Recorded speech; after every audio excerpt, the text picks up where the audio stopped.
a lot of people are, I don't think it's ever laziness. People don't realize that, energy comes when you move. We did not do anything that was extremely drastic. And I think that is what changed her mindset, not just in that period that we trained together, but for life today, is because we just made small changes. We just fortified her diet with the correct nutrition that she needed. We just got her into the habit of strength training. We got her to get better sleep and to manage her stress. These were just four things that we did. And within a year's time, she was able to conceive. Laziness is not so much of a symptom, it's more a cause. It can be caused by low sugar levels in your body. It can be because you've slept poorly. It can be nutrition deficiencies and so many more underlying causes that's making you feel lethargic. It's never laziness. Now, as an individual, a lot of people today think that you've had 2 eggs for breakfast and your protein intake for the day is done, but that's not true. As any adult, you need to eat about 1 to 2 grams of protein per body weight in kg. So, for women with PCOS, strength training is proven to be the most effective. Hi, all. Welcome to the Strategic Pulse. I'm your host, Supriya Praveen. Today, we have Archita Mishra with us. She has carved her way from a corporate professional to a fitness coach. Let's hear all about her story and her work. Hi, Archita. Welcome to the show. Thank you, Sophia. I'm so excited to be here. Likewise, we've been friends since childhood, and it's amazing to see you grow to building something of your own from a corporate life to a fitness coach. What inspired you to do this? Tell us for our viewers. So I think the journey is just as surprising for me, although I have done it myself, but I feel like it is one of the most surprising chapters of my life and also the most interesting ones. After I completed my MBA, just as anybody else would, I started to climb the corporate ladder, started with sales, and took up various partner roles through the course of about 5, 6 years of my career in the corporate world as a marketing professional. But I realized through the course of my final few years in the corporate world that I wasn't really doing anything that was fulfilling me on a deep level. I didn't feel passionate about what I was doing. And fitness, on the other hand, is something that I was always passionate about, although I was not the fittest child, you know that. We've known each other for ages for you to know that. But I think I always had this curiosity and this, I was always keen to learn more. So, be it these reader digests where I would just dog ear articles of health and, cosmopolitan and random magazines that I would see lying around. So, from learning with these small health articles to understanding that I was always curious about it is how it grew for me. But when I personally hit rock bottom with my health is when I realized that this is something that I need to do for myself, and everything else took a backseat. Like, how did your journey begin? Okay. And I think you got your certification Right. done from a university in New York. Right. So, how was that? And how did you realize what you want to specialize in? So, my journey began somewhere mid COVID. I had just quit my job, and my entire focus was on rebuilding my own health. During the course of this time, I got in touch with a lot of women who had similar issues as mine. And the reason how I got to this understanding is because I was very vocal about my journey on social media. I would keep posting, the smallest wins that I would have or the challenges that I was facing on a daily basis. And I was very vocal about my PCOS and my symptoms, the ones that I faced. Um, During this course, a lot of women got in touch with me and they shared their journeys with me. And because I had a keen interest in fitness and health already, I started with my basic certificates. I got my nutrition and my strength training certificate from a university in India called INFS. But I realized that it wasn't enough because my specialization had to be in hormones. Number one, because I was myself dealing with it. And number two, because of the kind of community that I was already starting to create, I knew that I needed to know a lot more. So that's when the decision of doing my certification in hormonal studies came. And I did it from IIN, which is in New York. That's awesome. So I think you've already overcome thyroid in Yeah, a shorter span as compared to people that take almost a lifetime. So that's absolutely. amazing. Did you face any challenges when you were trying to set up your own fitness journey and getting into a profession like that? I mean, I say this with a lot of gratitude, but I honestly did not have a lot of struggle starting out. The reason is because I think the community was building on a very fast paced in the beginning. And I think because I always chose to lead with results, I wasn't very focused on becoming a mass coach. I didn't want a lot of numbers. I wasn't chasing 7,000, 8,000 people to train. I wanted the right set of clients. And that was my decision going into the business. I knew that if I'm working with somebody, I want to make real lasting results and results that stick with them. So, being that being my main approach, word of mouth was the primary way in which my business grew, because when people get results, they talk about it and the community grows in the absolute right manner. Having said that, I did have a friend who helped me with my website and to set up basic systems.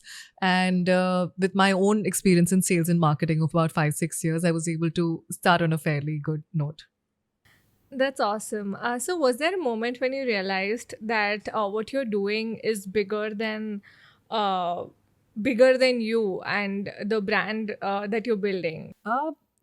Yeah, I think definitely the journey started to feel a lot bigger than just my personal transformation. And that is when, I am heavily relying on the community that I built, that is so strong and has so many women in it, even today. When they started reaching out to me and they started telling me that how a small, simple post changed their perception entirely on how they've thought of fat loss till now, or that they now have the courage to look at approaching PCOS in a different way than they have ever before, or just the hope to try again, which a lot of people end up losing when you go through a hormonal imbalance, because the journey is not a simple one, right? It's not a simple fat loss journey. There's so many things that play against you, so many factors that play against you. But when I started hearing so many positive inputs from women across the globe, that's when I realized that over my business brand was not just about me, and it was so much bigger than me. It was a space where women could feel supported and safe and learn so much about holistic health. That's awesome. Yeah, I think it's so important because when there are hormonal issues, no matter how much a person tries, it's hard to see results, and Absolutely. it's very important to have support at that point. So that's amazing. So what is the strength of your community now, and how have you been nurturing it? So I think strength of the community, or in terms, if I were to talk numbers, um, impact that I think I have created over the last 5, 6 years is easy between 600 to 700 people. Um, and this could be higher if I did more marketing, but I think that was not my strongest pursuit. So, like I said, right, I when I started off, I created a lot of free resources. I wanted to just be there. I wanted to give my coaching. Even, I mean, a certificate is never enough, right? You need to experience to coach as well.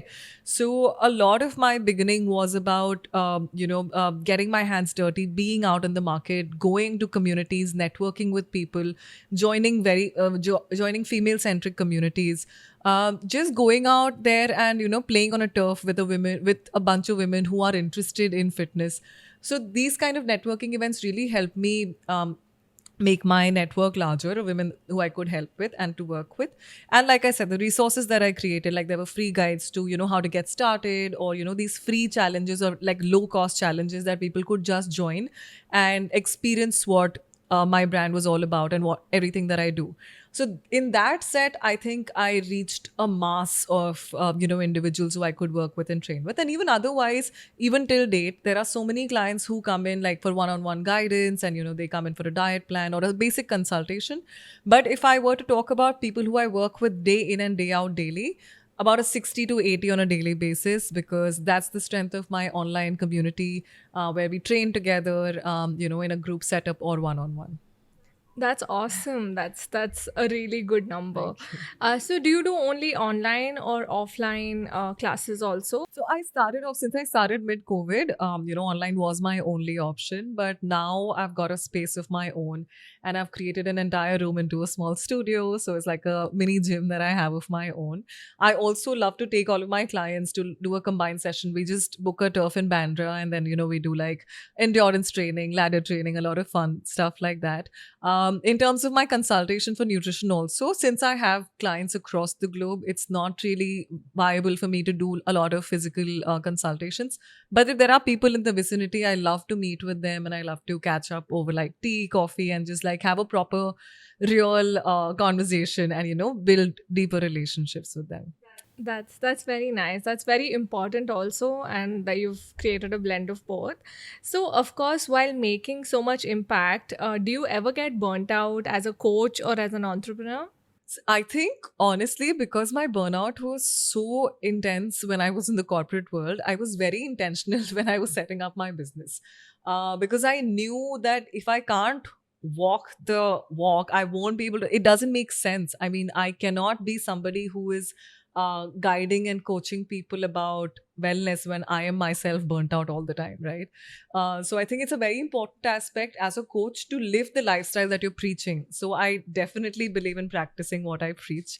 I don't, burn myself out. I have a 10:30 deadline of hitting the bed no matter what. Things can be burning down, but I will go to bed. Because you and I both know that, if you are in the corporate and you are stretching yourself out entirely, your energy levels take a toll, your sleep takes a toll, and then you're just not as efficient even at work. So, those are some very important steps that I've taken. And also have to mention that because it's my own practice, I have planned my routine in a way that allows me enough breather in between my client calls and my training, both in person and online. So it's a Awesome. mix So of both. you have it planned out since the start. Yeah, So so if far you so good. so if you were starting out in 2025, would you do something differently? Um, I think so, yes. Like I said, I think I relied very heavily on organic and word of mouth marketing. If I were to restart and if I were to start from scratch, I think I would be a little more mindful of marketing, of content, of thoughtful, pieces going out there on a consistent basis, which I don't think I have the knack for even today. To be extremely honest, marketing does not come naturally to me, although I'm a marketing professional, which is quite a quite the irony. But yeah, if I were to do it better, I would definitely be more focused. I also would delegate more. Like we just spoke about burnout, right? On most good days, 99% of the time, yes, there is no burnout. But if I am managing the whole show on my own, there are days where things do get overwhelming.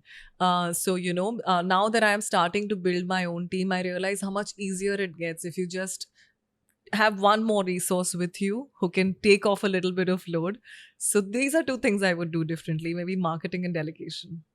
Interesting. Yeah, I think that is a trend that is going on this year also.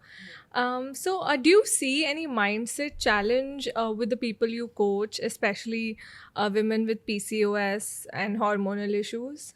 Supriya, I think number one would definitely be the attitude of having given up. Because, like we spoke, right, PCOS is not an easy journey. If you've been on a journey of PCOS, you know that it takes a toll and it is not linear ever. You will do all your efforts, you'll put all your efforts, but you will still feel stuck for a long time. So, that is one where they've given up largely. Number two is all or nothing approach. What that largely means is that you're either doing everything, but if you're not able to do everything, then you're doing nothing at all. You know, finding that right balance is something that a lot of women struggle with. They'll be like, oh, I have not trained today, so I'm going to eat whatever I can for the rest of my day. I will start my journey tomorrow. That becomes a little counterproductive because if you haven't done that one task today, you can probably do the rest. And I think number three would be a lot of shame that comes with the symptoms of PCOS. PCOS is a very visible disorder, or I mean, I don't want to call it a disorder, but PCOS symptoms are visible. You have facial hair, you have body acne, you weight grows from a lot of areas, and it's very sudden, and you lose a lot of hair. So these are very visible symptoms, and women carry a lot of shame around these symptoms, is what I have noticed in my experience of working with these women. So these are some mindset shifts that I'm consciously trying to change for them by bringing in more sustainable solutions that last and work for them. Yeah, I think that's very important. I've also personally gone through that Yeah. journey and challenge, Yeah. and still struggling a bit to make way through it. So I think exercise not only helps the physical body, but it's very important for the mind. I've seen you speak a lot about Yeah. that. So how do you develop the love for exercise and working out with someone? Like, I think it's a bit boring to start with. Yeah. So how do you do that? I think there is no one answer to this for sure. Reason being, everybody loves different forms of movement. For example, if you were to put me in a room and ask me to dance for an hour, I would give up the second day. You will not see me there. Similarly, if I were to take somebody who does not enjoy lifting weights, they'll probably block me the second day. So I think it's very important to try a couple of movements, especially when you're starting out. You know that you want to now be on a long drawn weight loss or fitness journey. Try out a couple of things, see what works best for you, and then invest your time slowly and gradually towards that. I think that's number one. Number two is to get out of the rut. A lot of people are, I don't think it's ever laziness. People don't realize that energy comes when you move. So I think that's the biggest myth out there, that you need energy to move, but it's actually the opposite. So once they start moving, it sort of becomes a habit, and then I would call mine an addiction almost, because I don't think I can even go a day without training or working out today. Especially given someone who was 100 kgs in weight and never did anything for health. So yeah, it develops over time. You need to be patient with yourself. Consistency and self compassion go hand in hand. But finding what you like is also important. And the way you do it is by experimenting. There are so many forms today that's available. And once you find something that you're good at and you like, I think it sort of becomes a habit over time. Interesting. Yeah. So would you like to share a client success story that personally moved you and reaffirmed your mission? Uh, so, like I said, because most of the client stories or most of the clients that I've got the opportunity to work with, it's all been a very personal one. Like I said, I never wanted to be a mass coach. One that resonates the most with me, as you may know, that PCOS is a condition that impacts your ability to conceive or have children. So I had one such client who was trying for a while, and she was not able to conceive. So, after having done her health history, understanding her challenges, we did not do anything that was extremely drastic. And I think that is what changed her mindset, not just in that period that we trained together, but for life today, is because we just made small changes. We just fortified her diet with the correct nutrition that she needed. We just got her into the habit of strength training. We got her to get better sleep and to manage her stress. These were just four things that we did, and within a year's time she was able to conceive. So not only were we able to help her lose weight, but reverse her PCOS symptoms, but also be able to fulfill one of her biggest dreams. So I think that really resonates with me in a way that what I am doing is so much more than just a coaching service. That's so fulfilling, right? Yeah. That's so fulfilling. How can someone beat lethargy, especially when they know they have to move but they cannot find the energy to do it? So I think this is one of the most commonly asked questions by most of my clients. I text them in the morning and they tell me that they're too lazy to work out today. But I think laziness is not so much of a symptom; it's more a cause. It can be caused by low sugar levels in your body. It can be because you've slept poorly. It can be nutrition deficiencies and so many more underlying causes that's making you feel lethargic. It's never laziness. I don't want to call it off as laziness again, because what I realize is in my own journey and that of my clients, um, movement is created when sorry energy is created when you move, and it is not the other way around. It is not that you need energy to move, but when you're actually moving and when you are active, you will feel that your energy levels improve over the course of the day. You will also immediately, within a 15-20 minute of workout, you will start to feel happy. You will feel like your blood circulation improves. You will be able to think more clearly. You will your dopamine gets a boost, and all of these things improves your day by such like by so much more, right? And I think just 10 to 15 minutes of basic movement is what one should promise themselves for. Even if you're feeling your most lethargic in the morning, you have energy to do nothing at all. Just get moving. It doesn't have to be anything complicated, just a walk, or maybe just get a skip rope and do 10 minutes of skip rope, right? Or just do like about 10, 15 Surya Namaskars. Whatever it is that brings you joy, or just switch on a nice song on YouTube and just dance along with it. Anything that gets you sweating and moving is going to change your mood by so much that it sort of starts to become a habit. So I would say yes, you might require a little more discipline over motivation to push through the first few days, but once it sets in, it's only going to get you joy. Yeah, I think 10 to 15 minutes is very doable, and Absolutely. all of us, Yeah. including me, should start doing that. Awesome, awesome. Yeah, I mean, this is what I tell my clients on days that they don't want to show up to class or they don't want to train on their own. I say just do it for 20 minutes. If after those 20 minutes you still want to continue doing it, which is 99% of the times, they will finish their workout. But if you don't attempt it, then the day is gone. So that's always my tip to all my clients.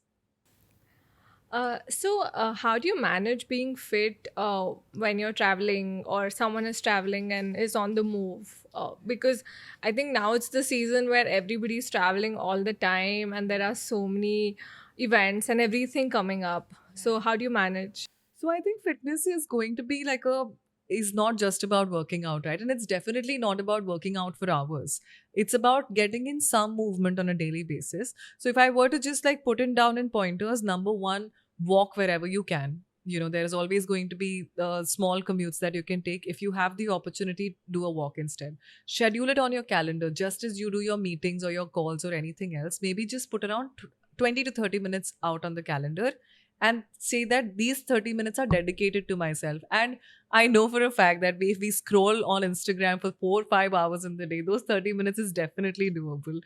And number three would be rely on body weight exercises. Just think about squats, think about push ups, some jumping jacks. It doesn't really have to be a complicated, training module again. And number four, since fitness is so much to do with nutrition, and of course, workout plays a large role, but nutrition. So prioritize protein in every meal, because when you do that, despite of being a vegetarian or not, your your your instinct to snack reduces. You are not going to be reaching out for chips and a lot of salted food if you are somebody who's stacking up on protein in every meal, because your hunger levels reduce. You're more balanced and satiated through the rest of the day. These are a couple of my tips that one can use when they're traveling. So can one have protein powder even if they're not working out just to maintain their energy levels or have better energy levels? Fully 100%, 1000%. Whey protein is made of milk. Milk is curdled. So the curd that we eat on a daily basis, the water that you see left behind, right, that is further concentrated into creating the whey protein that we eat. It is a whey powder formula, and that is further. In the factory, it is sort of further isolated, and then you create your protein powder. Protein powder is nothing but a derivative of milk. Now, this is the safest thing that you can consume on a daily basis, whether you're working out or not. Even on days when I don't go to train, maybe I train 5 days a week, but I'm consuming protein 7 days a week. And that's because it's the easiest way of hitting 25 grams of protein.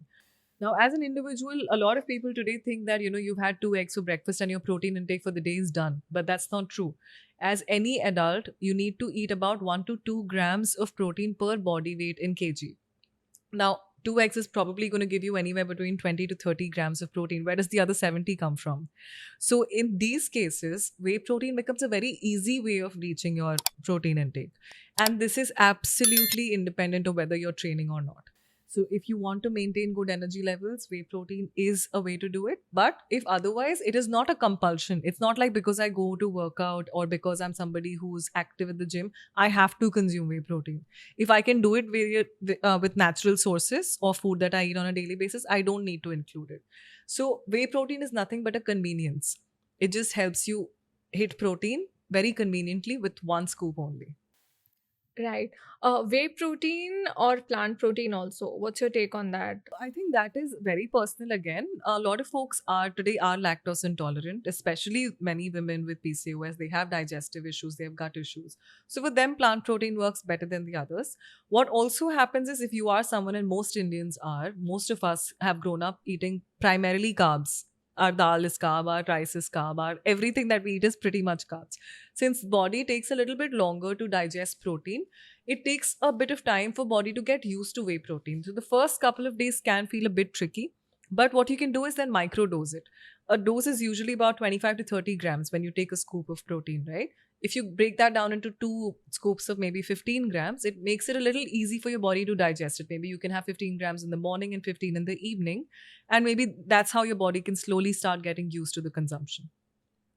Yeah, I think that's helpful to divide it into two Yeah, parts. it helps with digestion. What's your take on the fitness industry today? And just like the restaurant business, every second person or third person is like, I'm a fitness coach now. Oh, yeah. So, where do you think that's heading? I think as a client or as a consumer of fitness content, one needs to understand, have some basic information of their own. There is everything that you want to know is available on the internet today, and ChatGPT makes it so much easier. You put your query in, you know the answer. It's going to search the whole web for you. So I think it's very important for a consumer to be an informed consumer, no matter where and what content you're consuming. It's great that there are so many fitness coaches out there today, but a lot of people are relying on aesthetics. This is what I eat in a day, this is what my workout looks like. But it becomes very aspirational for a regular human being. When you get into coaching is real work. It is not what I eat in a day, which is aesthetically put on an Instagram post.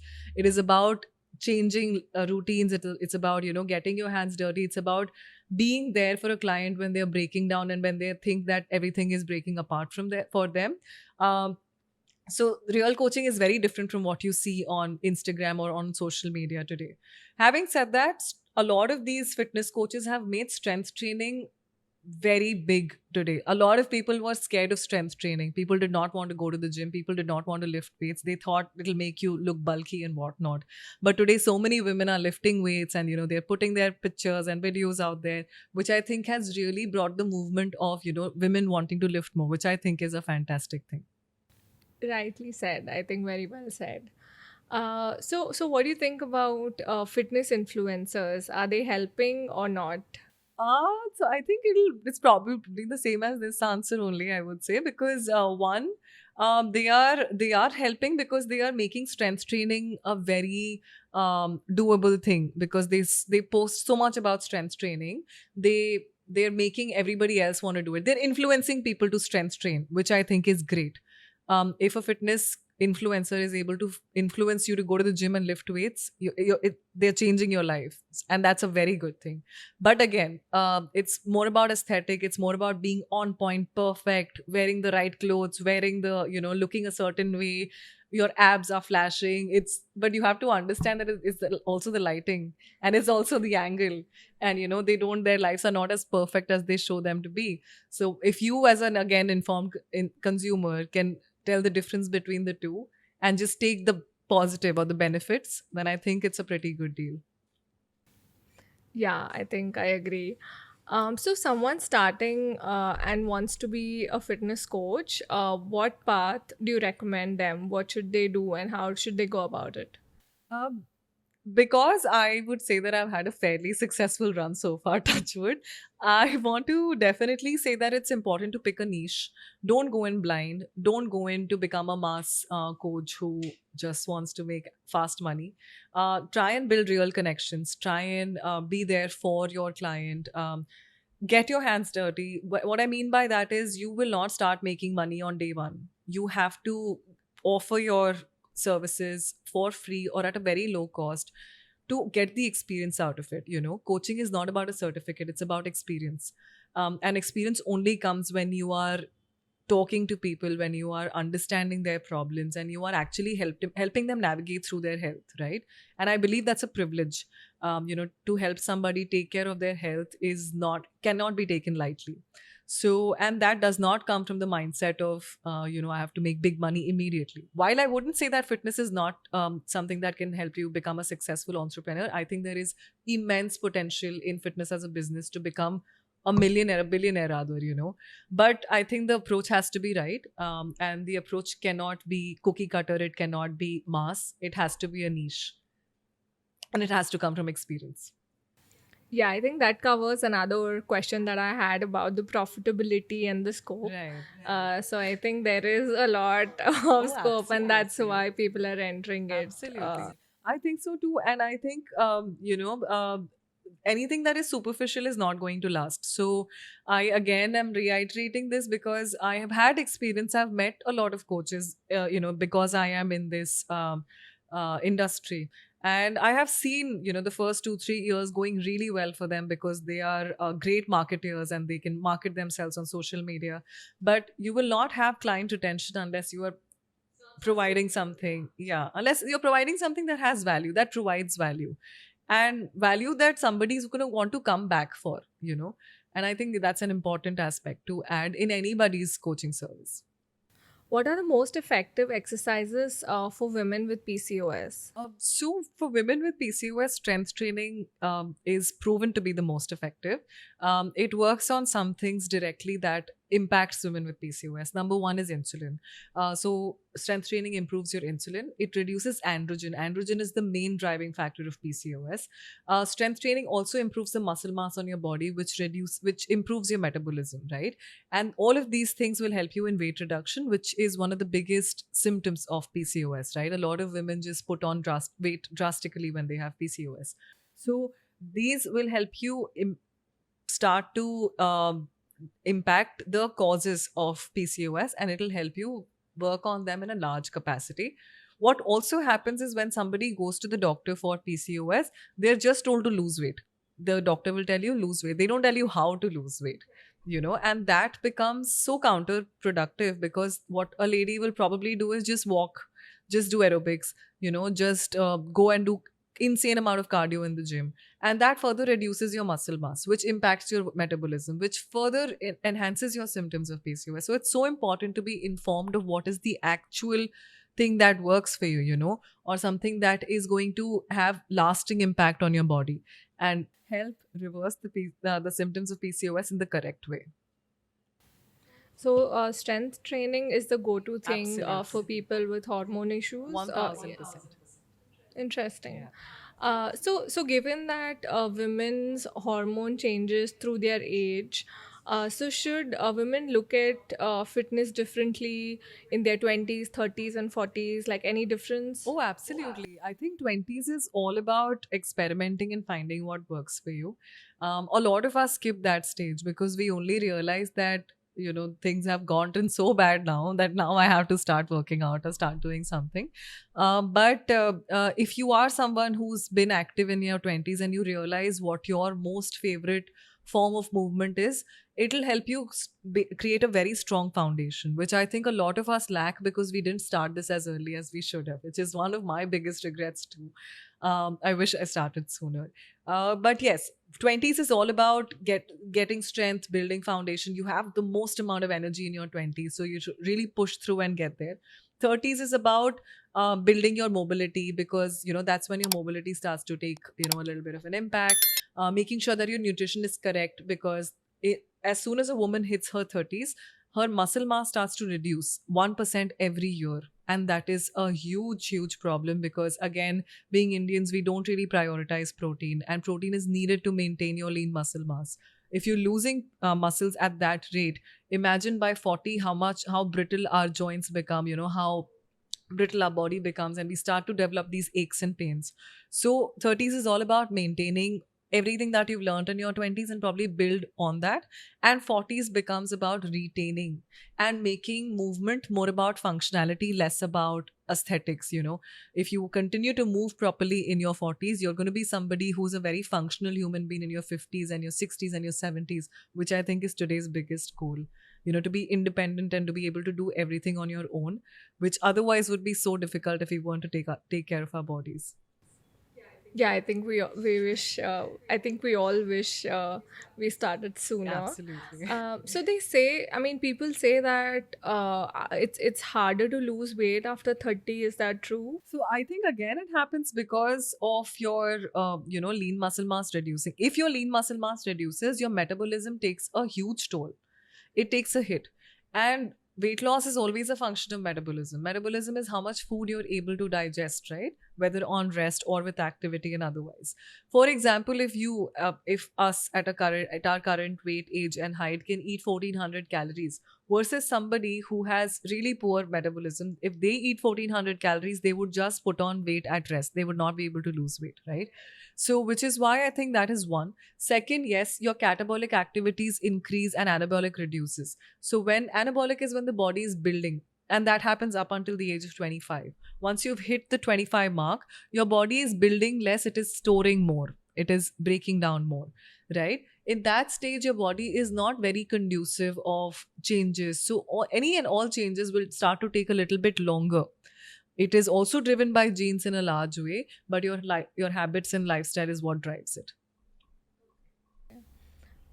So, how important is stress and sleep management in a woman's life for fitness? It's absolutely at the top. Honestly, if I were to give it priority, I would give it more priority than training also.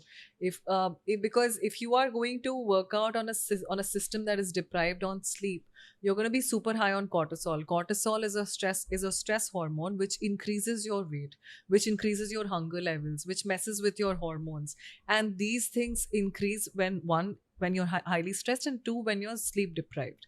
And that is why these two things are at the foremost, at the top level when it comes to prioritizing your health. And if you are on a compromised sleep cycle, you're not going to be able to make the right decisions with your nutrition. You will not have the energy to go to the gym and hit the correct weight or work up until your efficiency or max potential. So sleep really comes absolutely at the top. And just lack of sleep can increase your stress hormones so much in the body that even if you don't really have any mental stress or fatigue, your body is under constant stress, and that body is not going to make the correct decisions or the choices for you, right? It is going to crave for all the bad food that we put in the category of sweet and chips, etc., because that's what the body craves when your stress hormone is high. I think both you and I would know that. So, how much sleep is important, like needed? Um, can't really put a number on it. People are very comfortable. Many people are comfortable with a 6.5 hour sleep schedule, but like a 7 to a 9 would be ideal. From a recovery point of view, so that not just that you recover mentally, but also like physical fatigue, etc., reduces by a lot if you get that much sleep. Does oversleeping have an effect, like a negative effect? I wouldn't really think so. And I mean, there isn't a lot of research done on this primarily because people don't get the chance to oversleep. I doubt somebody has the opportunity today to sleep for 9 hours for a month, because you may be able to oversleep for a day or two, but then you're going to come back to your regular sleep cycle. So it's not really that much of a research field at all. God, this was for me. There's a common belief that PCOS cannot be reversed and we just have to manage it. What's your take on that? The diagnosis is a final one, unfortunately. If you are diagnosed with PCOS, it is something that is going to stay with you. But you can work in a very large way in reducing its impact on your body in a way that it never impacts you ever again.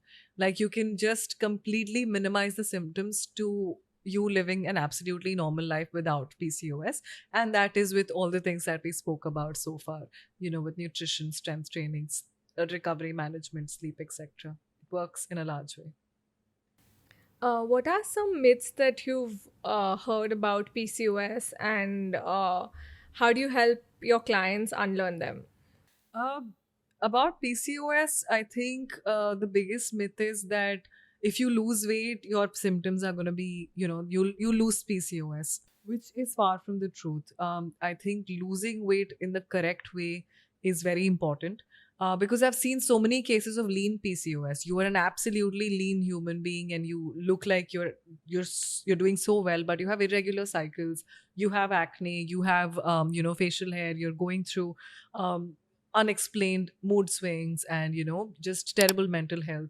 And when they go through their checkup and they get a diagnosis done, they're told that they have lean PCOS. So while weight loss or weight gain can help you reverse your symptoms when done correctly, but it is not the only cause of PCOS. It is more of result, not a cause. I think that's the biggest myth that I've heard about PCOS. Do you believe PCOS is more of a hormonal condition or a lifestyle condition? It is genetic, and I think mine also was genetic. All my grandmother and my mother, they've all had really severe cases of PCOS where they've had to be operated at very young ages to hysterectomy to get that done with, so that they could undo the symptoms of the damage that was done. So for me, I think it was largely genetic. But today, when 1 in 4 women have PCOS, you cannot call it a genetic condition anymore. It is definitely lifestyle driven. And it is also something that brings, a little bit of optimism, because if your lifestyle has ruined it for you, your lifestyle can also fix it for you. Yeah. So someone who's tried everything, diet, workout, and still feels stuck. What's the first thing you would tell them? I would tell them to start small.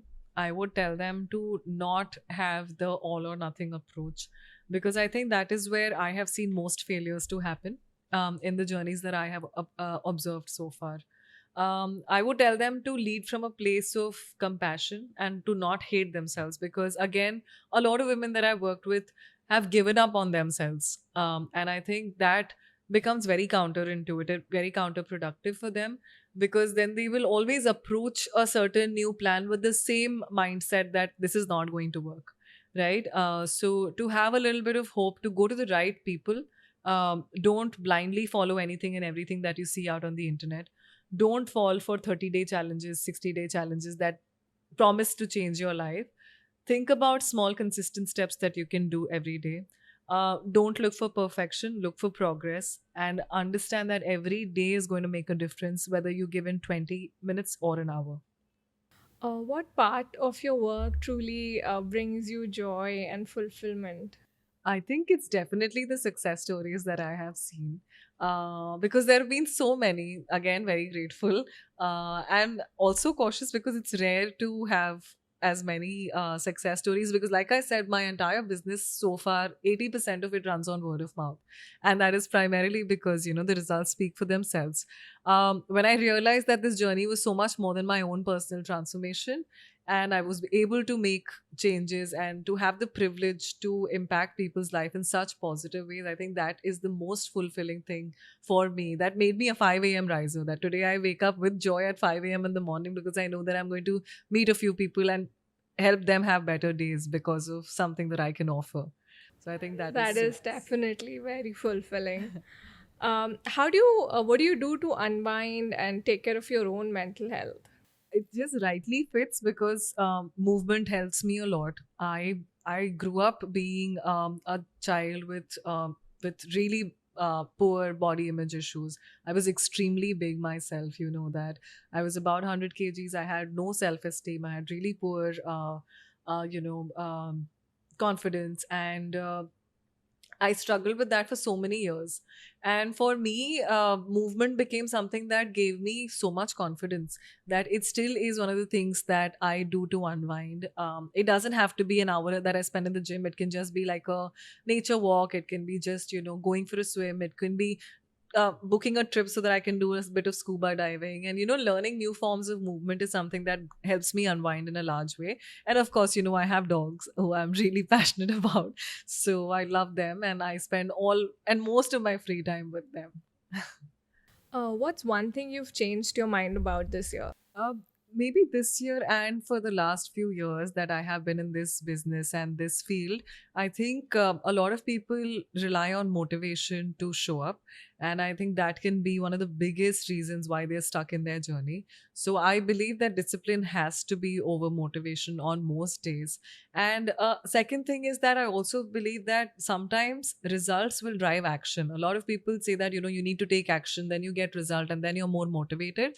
But maybe if you just put in about 3 to 5 days, or maybe 7 days of dedicated, some some habit that you build into your life, the results that you see from those 7 days might be a trigger for you to take action long term. So I think these two things have really shaped the way I look at fitness in this year and in the last few years. So coming to the profitability part of this industry, how much do you think a beginner can expect, and how can they scale up? And maybe in a span of 5 years or 10 years, how much can they expect to earn? Right. So I think fitness is a vast industry. If you were to start off with a small niche that you want to cater to, number one, understand what the current market rate is in that current niche. Now, for example, I work directly with hormones, and I work with doctors in hand. I mean, I work with doctors day in and day out to give final solutions to my clients. This by itself is a premium service that I'm offering. So I think since I charge a premium, I can always expect, this. Of course, it was a gradual increase in my fees and the reimbursement that I charge today. Starting out, maybe a range of 5 to 6 lakhs per annum is where you can be starting out, because people are going to take some time to start to trust you. Your accountability in the market, your reliability in the market takes time to build, and that's with any business, right? So that could be a starting point. But I would also say that somebody who's a budding fitness entrepreneur should not quit their jobs and do this full time, because your success is not promised. It's not guaranteed. So it's probably, and if you are a sole supporter of your family, it is not the correct decision, because it takes time to build. Again, like any other business, you build your reliability, you build your presence in the market, and it slowly grows from there. But the potential is unlimited. I can definitely vouch for that.